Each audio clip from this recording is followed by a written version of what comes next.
बिस्मिल्लाहिर्रहमानिर्रहीम, अस्सलाम वालेकुम व्यूअर्स। मैं हूं खालिद अजीज़ और आप देख रहे हैं मशानी विलेज फूड। आज आपको ज़ियारत शहर की कुछ जो मालूमात पिछली वीडियो में रह गई थी वो मैं आपको दूंगा कि ज़ियारत का नाम ज़ियारत क्यों पड़ा, इसको ज़ियारत क्यों कहते हैं। ज़ियारत जो है इसका नाम ज़ियारत शहर के साथ एक ज़ियारत है खरवारी बाबा। खरवारी बाबा की ज़ियारत के नाम से इसका नाम ज़ियारत पड़ गया। और अब ये ज़ियारत जो है ज़िला है, एक छोटा सा ज़िला है, बहुत ही कम आबादी है इसकी, लेकिन बहुत ही खूबसूरत इलाका है। पूरे बलूचिस्तान का सबसे खूबसूरत इलाका यही ज़ियारत है। इसलिए क़ायद-ए-आज़म मोहम्मद अली जिन्ना ने जो है आखिरी जो ज़िंदगी के दिन थे उनके, उन्होंने यहाँ पे गुजारे। बहुत ही पुरफ़िज़ा मकाम है। गर्मी के मौसम में आपको बिल्कुल महसूस ही नहीं होता कि ये गर्मी का मौसम है। बहुत ही प्यारा मौसम आता है यहाँ पे। तो नाजरीन, चढ़ाई है इसलिए मुझे भी सांस चढ़ा हुआ है। और तकरीबन अब मैं क़ायद-ए-आज़म की जो रहायशगाह है उसके बिल्कुल नज़दीक पहुँच चुका हूँ। और आपको अंदर से भी जो है दिखाता हूँ रहायशगाह कि वो कैसी है अंदर से।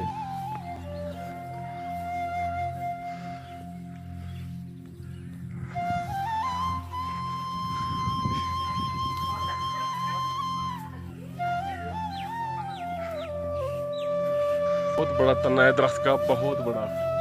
तकरीबन जो है इसका कुतर जो है मेरे अंदाज़े से तो दायर है। और ये बहुत पुराना दरख्त लग रहा है, बहुत ही पुराना लग रहा है बिल्कुल। ये मैं समझता हूँ कि शायद सबसे जो बड़ा दरख्त है इस जगह का वो शायद यही हो। बाकी दरख्त जो है बेशुमार है यहाँ पे। रेजिडेंसी के साथ जो है बहुत ही ज़्यादा दरख्त हैं आसपास में, लेकिन ये बहुत बड़ा दरख्त है। ये देखें कितना सरसब्ज और बेहतरीन खूबसूरत इलाका है। पहाड़ पे दरख्त देखें, सनूबर के दरख्त हैं सारे पहाड़ के ऊपर। और नीचे जो ये दरख्त हैं ये इनमें से अक्सर जो है ये फलदार दरख्त हैं।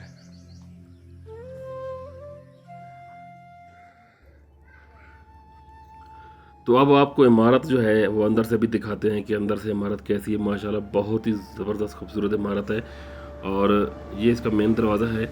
मेन दरवाज़ा जैसे आप एंटर होते हैं तो फ़र्श पे सारा लकड़ी का काम हुआ है। लकड़ी की जो है तख्तियाँ लगी हुई हैं, पॉलिश शुदा लकड़ी है जो देखने में बहुत ही चमकदार और खूबसूरत लगती है। ये जो है डाइनिंग रूम था क़ायद-ए-आज़म मोहम्मद अली जिन्ना का।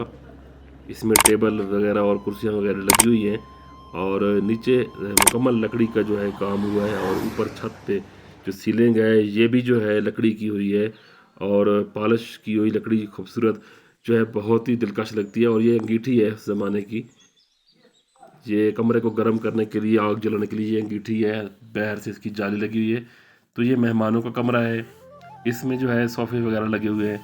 और साथ में जो है क़ायद-ए-आज़म के जो ज़ाती मुआलिज थे उनका ये जो है दफ्तर है, ये उनका कमरा है। और ये देखिए इसमें भी जो है फर्नीचर वगैरह लगा हुआ उस तरह है। और ये मैं आपको साथ में दिखाता हूँ उस टाइम का वॉशरूम कि उसमें किस तरह का सामान लगा हुआ है। ये देखिए पुराने ज़माने के जो टूटियाँ वगैरह थी वो इस तरह की थी, ये ऊपर लगा हुआ है। और साथ में ये टूटी लगी हुई है शावर के साथ। इसको देखें, ये उस ज़माने के जो है टूटियाँ वगैरह जो उस ज़माने में होती थी वो लगी हुई है। और माशाल्लाह इमारत मैंने देखी है, अंदर से बहुत ही खूबसूरत है और बाहर से भी बहुत खूबसूरत है। लकड़ी का जो काम हुआ है इसके ऊपर बहुत ज़बरदस्त और बहुत कारीगरी से हुआ है। ये क़ायद-ए-आज़म के ज़ाती इस्तेमाल का कमरा है, ये फ़िलहाल बंद है। और साथ में मोहतरमा फ़ातिमा जिन्ना का कमरा उसके बिल्कुल सामने। तो मैं उम्मीद करता हूँ कि मेरी आज की वीडियो आपको पसंद आई होगी। अगर वीडियो पसंद आई तो वीडियो को लाइक और शेयर लाजमी कीजिएगा। इंशाल्लाह अगली वीडियो में फिर मिलेंगे। तब तक चाहूँगा इजाज़त इस दुआ के साथ कि आप लोग जहाँ रहें खुश रहें, अल्लाह पाक आप लोगों को हामी नासिर हो। दुआ में याद रखिएगा। अल्लाह हाफिज़।